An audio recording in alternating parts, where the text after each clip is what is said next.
Welcome to this free immigration help channel. In this video I'm going to concentrate on answering your questions. It's been a while since I've done that. Have plenty comments from you guys. Wanted to say thank you for watching. Thank you for all your support. Now the YouTube made it a lot easier for you guys to support this channel. Is through the super likes on the videos. So I really appreciate that. If you have any suggestions, any requests for videos, always drop them in the comments below and I will be happy to address them. Now, I am planning to start doing more live videos where, kind of like this, where I'm answering the questions live so that you can log into the video and you can ask the question right there live and I can answer it so that it can help other people too who are watching. So if you think that would be good for this channel, let me know in the comments below. I would appreciate your input. Okay, so let's start with questions. I'll try to answer as many as possible. Okay, question number 1. Would you help me for a fee? And that's from one of the subscribers. Thank you very much, Hamze, for subscribing. I do not offer any kind of services. This is not legal advice. I am not an immigration practitioner, so I don't do any kind of, this is free immigration help channel. That's why the name. I don't do anything for a fee, and I highly recommend you stay away from third parties like myself, okay, on the internet, who give out immigration advice for a fee. It's very dangerous. You can get in a lot of, first of all, it's illegal. You can't do that. Legally, you cannot do that. You can't give an advice for a fee if you're not a lawyer. Second of all, even if you're a lawyer, check out my videos that I had specifically on immigration attorneys, how to find the right one. You don't want to get anybody random from the internet, so be very careful with that. All the information, all the sources that I personally use, and I recommend you check out those two, is USCIS.gov. This is official US Citizenship and Immigration Services website. Okay, let's move on to the next question. From Raset Manon. Hi sir, how are you? Thank you for asking. Very good. I submitted my asylum case by February 23rd. But still I didn't receive any letter from USCIS on this occasion. What can I do? Okay, February 23rd. So let's see, today is May 16 and you submitted it, so yeah, February, well, it's the end of February, so March, April, so 2 months, 2.5 months. So 2.5 months and you haven't heard anything. You typically, whenever it comes to similar immigration cases like the asylum, usually you do get it within a month. You should get an acceptance notice from USCIS, from the immigration services. And basically it's just a letter saying that it's a receipt notice. That's what it is. It says that, hey, we received your application and we have accepted the application. So we have no problems with what you said. We went through it. There's nothing missing. There's no mistakes. There's nothing that we want you to correct. We're not sending it back. We are accepting it for further processing. This is the kind of letter it is. And with that receipt notice, usually you get the receipt number that you can track the status of your case. If you have not received that notice yet, it's a little bit weird. It's a little bit over time. 2.5 months is a little bit longer than normal. You should have received the receipt notice. Yes, everything else from that point, it can take years. So I wouldn't be surprised at that. But with the receipt notice, you should have already got either the receipt notice or them saying, no, you have a problem with the application, you have to fix this, you have to fix that. So I highly recommend reaching out directly to USCIS. Call their main customer support line. You can find it on their official website, uscis.gov. If you can, maybe schedule an appointment where you can go to your local USCIS center and actually have a conversation with somebody and ask, hey, I sent this 2.5 months ago and I still haven't had any kind of response. Make sure you had a proper address on your application. Make sure your address is updated with USCIS. I have done video on changing the address, updating the address with the USCIS, so check it out. Maybe it will be helpful. It is possible that your receipt notice got lost, especially if you moved or something like that. So I would check with that and definitely give them a call, because for the receipt notice, it's definitely a little bit over time. Okay, moving on. From danger zone. International student can asylum in USA. Okay, so this person is asking basically if you came, I think if I'm correct, a danger zone. If I'm wrong, correct me if I'm wrong. But as I understand your question, you're asking if you come into the United States with F1, international student, foreign student visa, right? Can you apply for asylum in United States after you entered the United States? Yeah, okay, by definition, yes, you can. If you are persecuted in the country that you came from, if you have a fear of going back, the fear of persecution based on religious beliefs, based on a certain political party affiliation, based on a certain belonging to a certain group, yes, you can. By definition, you can apply for asylum.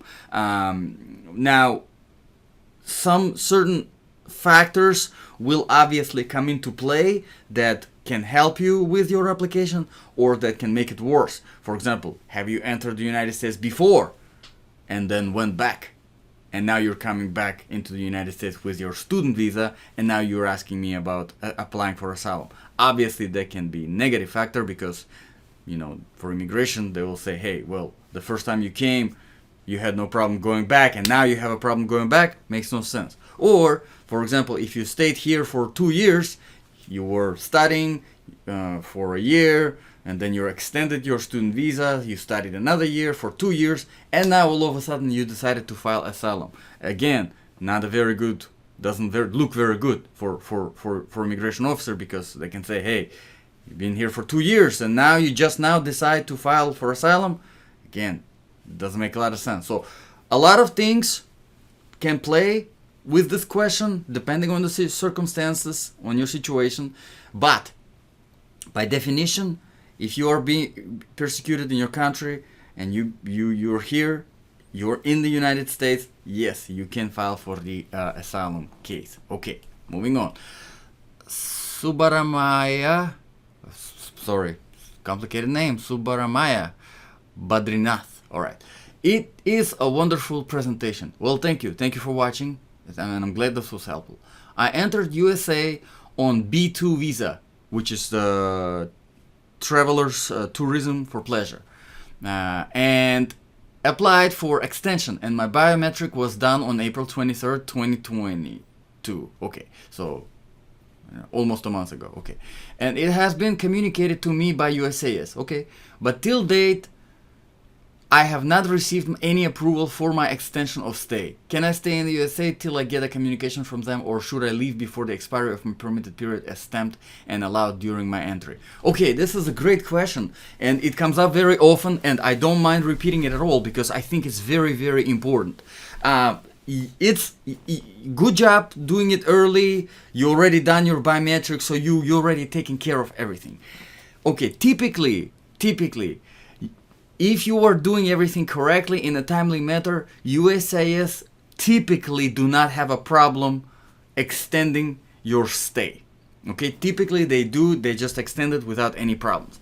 However, here is the thing.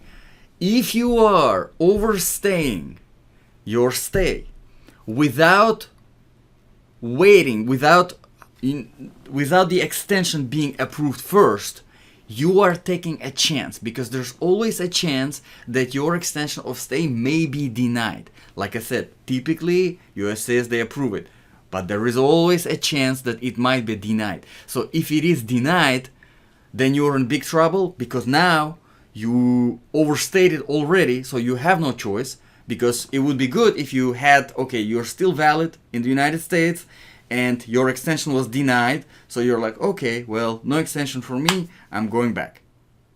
But now you're in a situation where you overstayed and your extension is denied. So now when you're leaving the country, they will say, oh, you overstayed your visa, and it's gonna be a problem. You don't want that.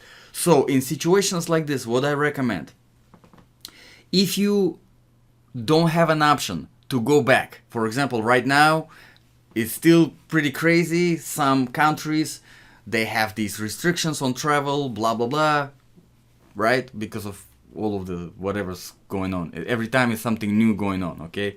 I do video last week, it was something going on in the world. I'm doing video today, it's some other freaking garbage going on in the world. Every time there's something going on. So if you cannot absolutely go back, obviously you don't have an option, so you sit in the United States and you wait for your extension, and hopefully it's going to be approved. Like I said, typically it is, typically. But if there isn't really much of the problem and you're just extending your stay for pleasure, for, you know, something like this, not out of some kind of serious circumstances, you can go back without waiting for extension, I recommend going back without waiting for extension, just to play it safe. Because you go back, hey, you guess what, next time you want to get a visa, you go to embassy, okay, you went, no problems, you didn't overstay, you didn't mess anything up, here's another visa. Much better than going to embassy next time and then they're saying, oh well, you overstayed, your extension wasn't approved or whatever, and you have to explain why it all happened. It's if you don't have to stay here, I recommend going back. Okay, hopefully that answers your question. Okay, moving on to BG. Hello, thanks for the video.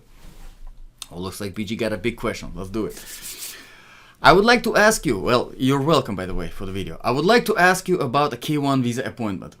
Okay, my fiance petitioner is in the US, and I received a letter from the NVC, yep, that's NVC, okay, good, saying the NVC received your fiance's spouse's approval, I-129F petition from USCIS, perfect.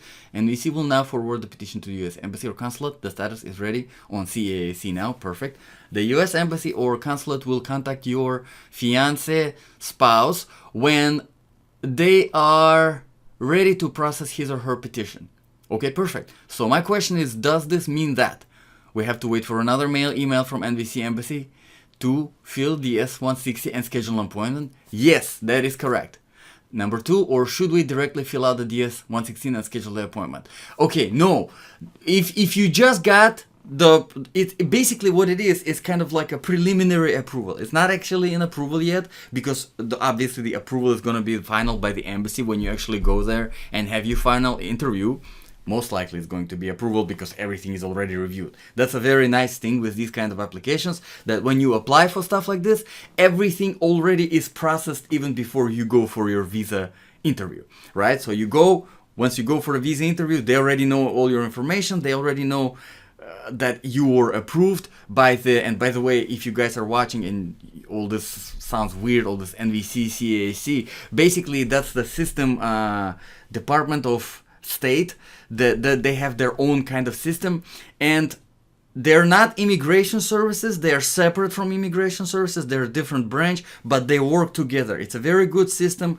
Online, the statuses, they update basically immediately as soon as something is requested from you or something like this. So yes, everything looks good on your case. I wouldn't worry about anything. Don't rush with the embassy. They will actually tell you, and most likely, it really depends from one consulate to another, but most likely they will actually call you themselves and tell you when they want you to be there for an interview. So it's not like you will go ahead and apply but sign up for your appointment. They will actually call you up and say, hey, we want you here at the embassy, this is the date, this is the time, blah blah blah blah blah. Most likely, because that's usually how it is with the immigration cases. Okay, so let's move on to the next one. From Ray Webex. Okay, he's a subscriber. Thank you for being subscriber. Thank you. I know you can go back to renewing my driver's license. Thank you. Now I know. Thank you. No, I can go back to renew my... Okay, well, it looks like it was helpful. You're very welcome. Thank you, brother. God bless you. Thank you, brother. God bless you too. Moving on. Yelena Lukina. Hello. How to contact you regarding immigration case? Yelena, the best way to do it is through this comments. This is the best. Ask me your question in the comments. I don't, like I said in the beginning of the video, I don't do any private, any kind of consultation fee, whatever. I don't do that because it's illegal. Really, it's illegal. You can't do that. And if somebody offers into internet something like this for money, for private, whatever consultation, I would stay away. Don't mess with that. You can get in. You're not gonna get in trouble. They might get in trouble. But for you, it's your case. You don't want to compromise your case because it's very important trusting it to someone who is some random person on the internet. Okay, let's move on to Marlon. Informative, sir. That was informative. I have a question. Where to pay the fees? Okay, so the fees, let's see. This is I-539, how to extend visa. Okay, so I believe I-539 is actually can filled out online. Let me double check that. So you see how easy it is with the USCIS.gov. All of the answers you can find on USCIS.gov. And everything I'm telling you is either from experience here and there, which I wouldn't rely 100% on because things change. 2 years ago might have been different than it is now. So 10 years ago would have been different than it is now. Hey, a week ago could have been different than it is now. So keep in mind. Yes, so you can see it's file online, this application. So to answer your question, Marlon, is when you're done filling out the application, because here you're filling it out online, if you're filling it out online, which I highly recommend because it's the fastest way to start your case, right? Processing basically, because as soon as you submit it, that's it, it's in. There is no risk of making like a mistake. I mean, there is a risk of making a mistake what you're typing, but there is no risk of like something leaving a blank field and sending it and then getting it back because you left a field blank, something silly like this. So once you're done with your application, once you fill it out, you will have an option before you submit it to pay it right there online. It's very simple. You just pay with your debit card, credit card. It's right there. It's super simple. So everything is done online, Marlon. Okay. Sunka Ali, good work indeed. Thank you, Sunka. Appreciate your comment. Moving on. Ani Bui, looks like a few questions. Let's get it. Actually, let me drink it and read it. Of course, you can have a question. I'm F1 visa from Vietnam. All right, I am on doctorate program until August 2026. Ooh, that's a big doctorate program. All right, started on my I-20 form. Okay, I-20 form is for students, but my visa is expired on December 2020. Huh? So you started on I-20 form, but then I'm assuming F1. No, I'm pretty sure it's F1. Expired on December 2020. Already, 2 years ago. I want to renew visa so that I can travel outside of the United States. Huh. For the question, when does your current non-immigrant status expire? Which date should I enter? August 2026 or December 2020? Okay, Annie, I really need some help from you to understand your status. So do you have a valid visa, student visa, or no? Because if you're saying that your visa expired, then you are not a foreign student legally. But if you are currently enrolled into the doctorate program and you have an active I-20, then your F1 student visa is still valid because you're still on the I-20, so it automatically should have been basically renewed. So you wouldn't have any problems traveling really back and forth. So was your stay ever extended? Have you ever filed for the extension of stay? And looks like we are getting to the question number 2. Can I extend my visa until 2026? Normally my home country only let us renew for 1 year only. Okay, so looks like you haven't filed for the extension of stay. Yes, I recommend filing it immediately. Literally just do it right now because it's very, very important. From your comment, I don't want to scare you or anything like that, but from your comment, it sounds like you neglected the USCIS part of it. You kept your student part of it good with the university in a good standing, but you have not done the same with the USCIS, which I would say USCIS is much more important than the university, because it is the USCIS that determines whether you can stay here, whether you're legally basically here or not. And it almost sounds like you are not. And obviously, it could have been a mistake, could have been a misunderstanding, but yes, I highly recommend filing the extension of your F1 visa immediately. And it's the I-539, the visitor visa extension. That's what you're gonna be filing, and the same for B1, B2 visas, but it's also the same thing for F1 visas. So yes, do it as soon as possible. It's very, very important, and I really hope that USCIS, they're not gonna create any problems for you because you filed it so late and you overstayed it, well, 2 years already, almost. Hopefully not, but they might. So be prepared to do some explaining. Okay, move on. Hannah Maciel, hello. Is this I-539 filing fee family or per person if I have a dependent? Okay, so I-539 is a visitor visa extension. And it looks like we're talking quite a lot today about it. So the filing fee is both. And I'll try to explain. If you're just one person filing for the extension, you're going to pay the same filing fee. Now, if you are filing an application for multiple people, for yourself, and let's say your kids, for example, or your husband or whoever, your family member, then you're also paying the same fee, but only one time. So you're not paying it several times. The only thing that you might pay more than once is the biometrics fee, which is like $80, something around there. So you're paying the full application fee one time, and then if it's 3 people on the application, then you're paying 3 times the biometrics fee and 1 time 1 application fee. So immigration, USCIS, they kind of did a good job with this one. They don't make you pay application fee for all the other people in your application basically as well. The only problem, I'm not gonna say problem. I don't want to scare you or anything like this. The only kind of complication, I would say a little bit, that makes it a little bit more of a work when you're filing with somebody on one application is that you have to send a paper application. You cannot file it online if you have somebody else on your application.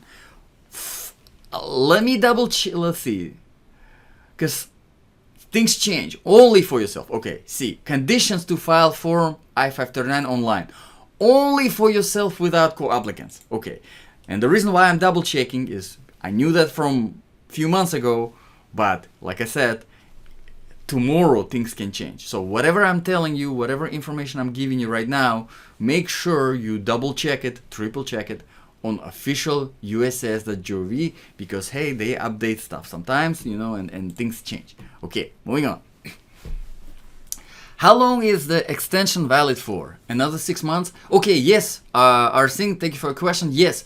So most of the times the extension is done for 6 months. I've seen the extension being for 1 year, but it's depending on the type of visa that you had. So for example, if you have a student visa, usually whenever you come into the country, depending what kind of student you are, you're giving basically your stay, how long you can stay in the United States, for a year, right? So if you are filing the extension based on your student visa, then you're probably going to get another year. Most of the times when you come in to the country on B1, B2, you get a 6 months stay. So if you are extending the B1, B2 status, you're most likely going to get another 6 months. So it depends on what kind of visa you have, but yes, most of the time it's 6 months. Okay, moving on. Kainat Saeed. Hi, ma'am. Well, not exactly ma'am, but okay. I have a question. Sorry to disturb you. Hey, no problem. I apply for I-131 travel document. Okay, it's complete 6 months. But I didn't receive anything before. It's take 3 to 5 months. But what happened now? Did you have any information, please? Thank you so much. Okay, so you completed 7 months, but I didn't receive anything before. It's take 3 to 5 months. But what happened now? Did you have any question? Man, it's really hard to understand this question. I apply for I-131, which is a travel document. It's complete 6 months. So maybe they gave it for, no, they don't give it for 6 months. Or maybe he got it after 7 months, but he didn't receive it until it's like expires 3 to 5 months. Okay, anyway, as I understand the question, I think what you're asking is, you got your travel document, but you only have like 3 to 5 months left on it to travel outside of the country. So its validity is only like 3 to 5 months. So if the validity is only 3 to 5 months, I don't recommend obviously going beyond that. Go out for, you know, a couple months out of the country. I honestly would not, depending on what kind of status you're on, I wouldn't recommend to traveling outside of the country for longer than like a few weeks. Again, it depends on what kind of status you're on here, but there's a little bit of gray area, because if you read in I-131 application, it actually says there that I-131 travel document does not guarantee your re-entry back into the United States, which sounds scary, but it's a risk you're taking, so be careful with that. Just keep that in mind. Okay, Arsing, again, how do I message you directly? Do you have an office in Chicago area? No, I'm not. I'm actually in Florida, but I don't even have an office. This is my online office right here. Let me know, guys. Like I said, I want to start doing online live videos where maybe we can do once a week, certain time. I start a live, you guys log in, tune into the live video, and you just ask me questions in the chat, and I can answer them. If you think it's a good idea, if that's going to be helpful, let me know. Your input really matters, and I really pay attention to what you guys are saying and asking. So I'll do that if you think it's going to be helpful. Okay, let's move on to San Diego. All right, very nice video. Thanks for providing valuable info to community. Thank you for watching. My parents' B2 visa expires on 1st May 2022. Okay, so looks like it already expired. Okay. And when they arrive in the USA in last December, they got I-294 date until June 24, 2022. Okay. Okay. I see. Can they stay until June 24 or they have to leave? No. So, you're good. They are good. No problems. Whew. I got worried a little bit. No. Well, B2 visa itself in the passport indicates up until when can you come to the United States. It doesn't indicate how long you can stay in the United States. So basically you're coming in, let's say you have a visa up until, let's say right now, today is 5/16, right? May 16. So let's say I have a visa to United States up until May 20. All right, it says my B1, B2 visa in my passport, it says expires May 20. I can buy a ticket today from, let's say, for example, in, I don't know, somewhere in the world, other than United States. So I buy a ticket, I come here on May 18th, and my visa expires May 20. When I go through airport, they will give me how long I can stay in the United States, another visa in the passport. And then it will be either for 3 months, either for 6 months, it depends. That's what I'm looking at for how long I can stay in the United States, not the visa. Okay, hopefully that answers your question, so no problems with your parents. Yes, they can stay up until June 24, 2022, no problem. They tried to renew their I-94 before 6/24 today, and Land Brother CBP officer said they have to leave before 5/1. No. Whose land border CBP officer does not know what he's talking about? And they cannot stay until 6/24. He even said if they stay until 6/24, their visa renewal in the future will face issues. No. I think that CBP officer has conflicting knowledge. Yes, he does have conflicting knowledge. CBP, Custom Border Protection. See, Custom Border Protection is not in immigration, right? It's a different branch. So they're not very, familiar with, I'm trying to be polite, okay? They're not very familiar with what USCIS is saying, okay? So you can verify, obviously, what I'm giving you, the information that I'm giving you on USCIS.gov, but that's the whole point of the stay of the entry visa that you get when you come in here. Not the entry visa, I'm sorry, but the actual how long you can stay here, the I-94. That's the whole point of it, to tell you how long you can stay here. So why would it be other than what it is? It makes absolutely no sense. So yes, definitely 100% the CBP officer conflicting knowledge. Also, are they eligible to apply extension by submitting I-59 even though their 10-year B2 visa expires on 5/01/2022? Yes, absolutely. They're definitely eligible to apply for extension. They can submit the I-539 and it doesn't matter that their visa expires it already expired.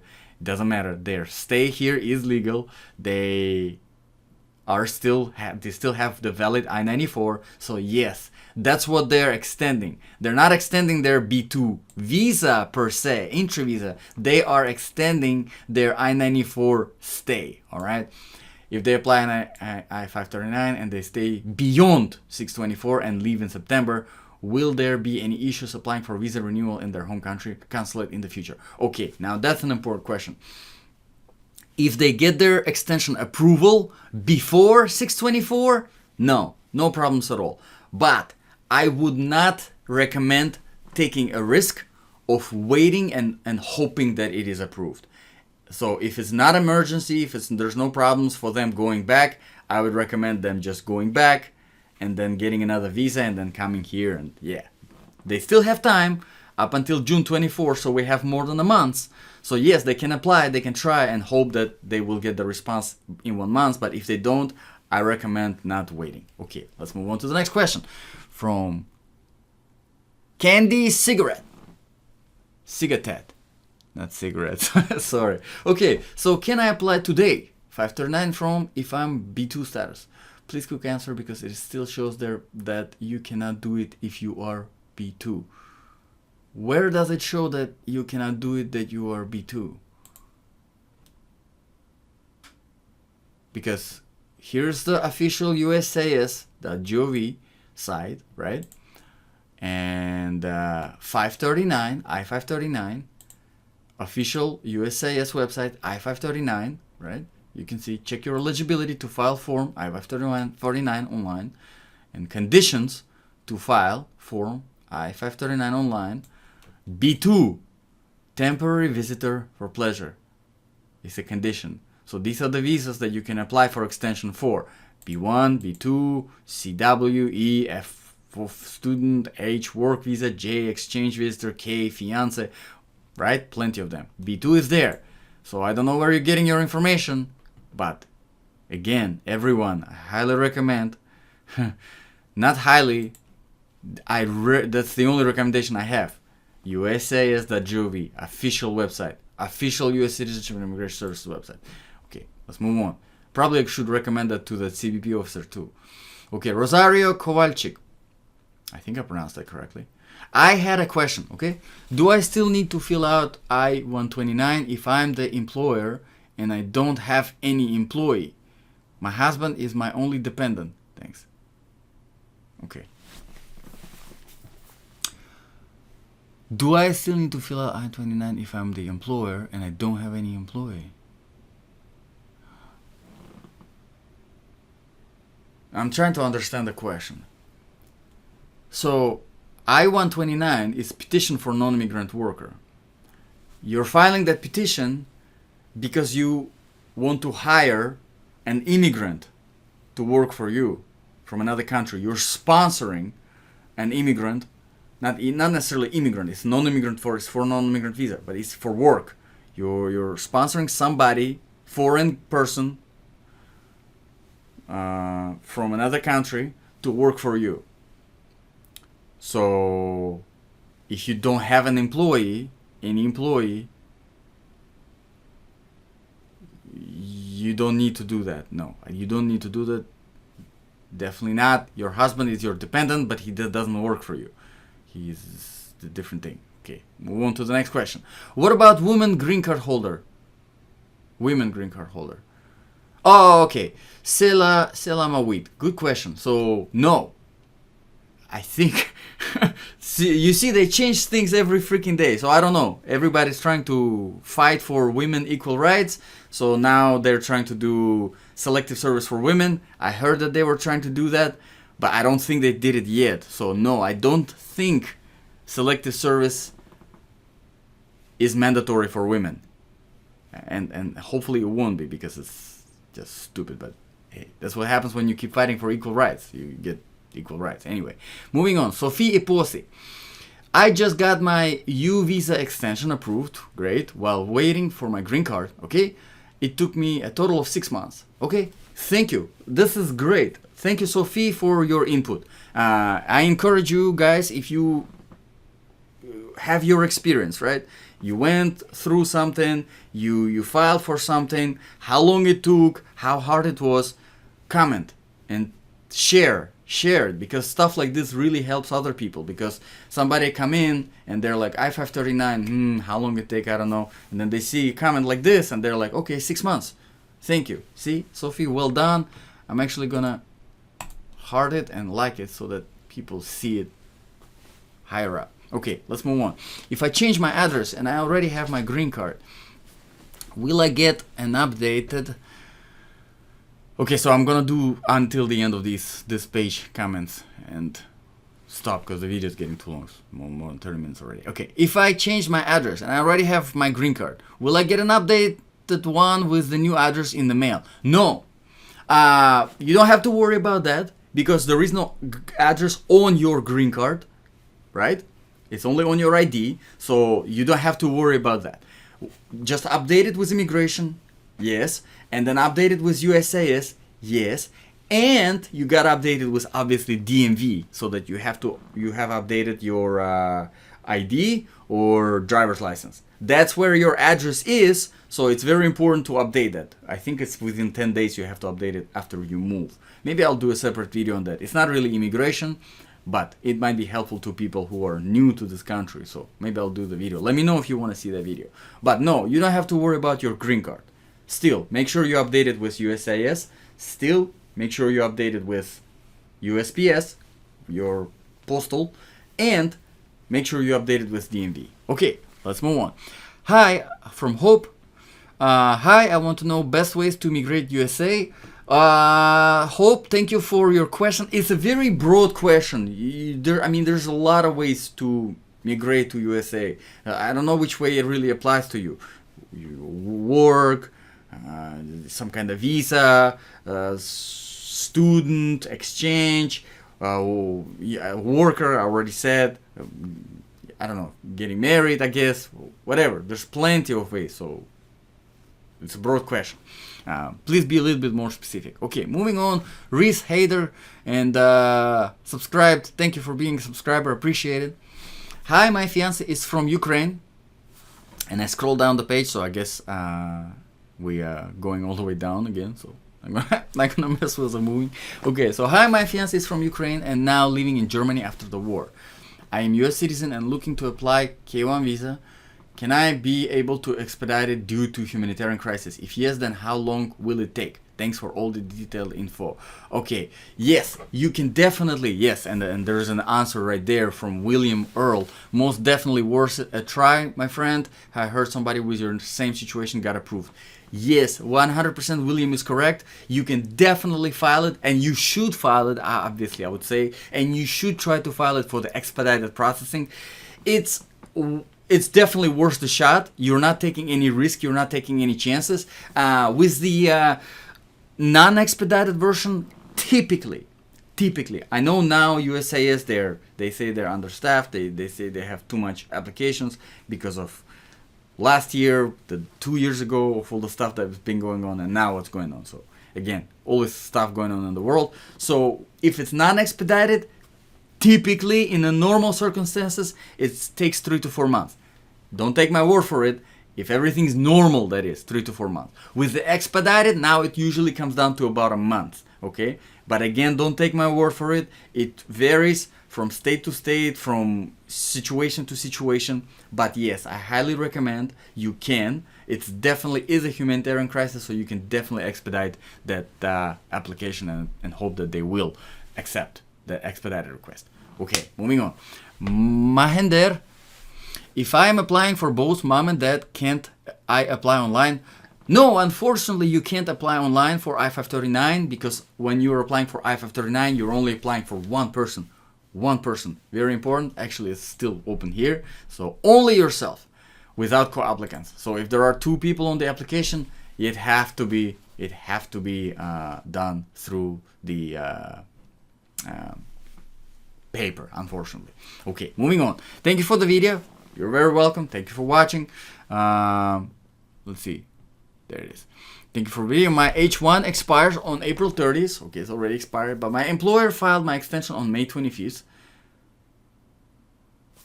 May 25th. Oh, that's not good. My spouse H4 also expires on April 30th. But I yet to get my receipt number for my H1 extension since I was only 2 weeks.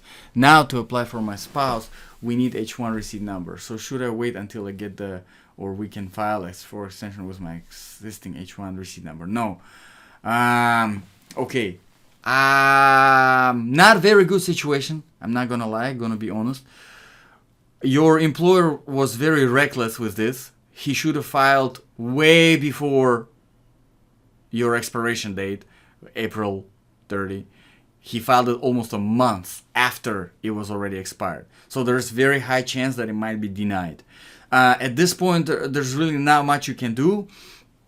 You just have to wait and hope that the immigration will accept that extension and they approve it. I wouldn't recommend filing anything just yet for your spouse. Wait for your approval first because your spouse is dependent on you. So her status basically depends on your status. If you have a legal status, she has a legal status. If you don't, she don't. So or she, we need apply.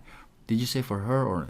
Well, anyway, it doesn't really matter at this point. But what you have, the only option that you have is you actually have to wait until hopefully your extension of stay that was filed late will be approved. And if it is approved, then with that, you have to do that for you said spouse, right?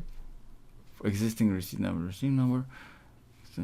My spouse, yeah, okay, yeah. So then you file it for your spouse, but you have to wait for it to be approved first because you have to be in a legal status because her status depends on your status. It's very important, and like I said, it's a little bit of a tricky situation because it was filed almost 1 month late after it already expired, so it might be a little bit problematic. So hopefully if everything works out. So that would be it for today, guys. Hopefully you heard some answers to your questions and it was helpful. If it was, please consider supporting this channel through the super thanks, and let me know in the comments below if you want me to do those live videos where I go on live and you tune into the video and you can ask questions in the chat. If you want me to do that, if enough people want to tune in and have questions, I will be happy to help you guys out and do that. Thank you very much, guys, for watching. I'll see you guys in the next video.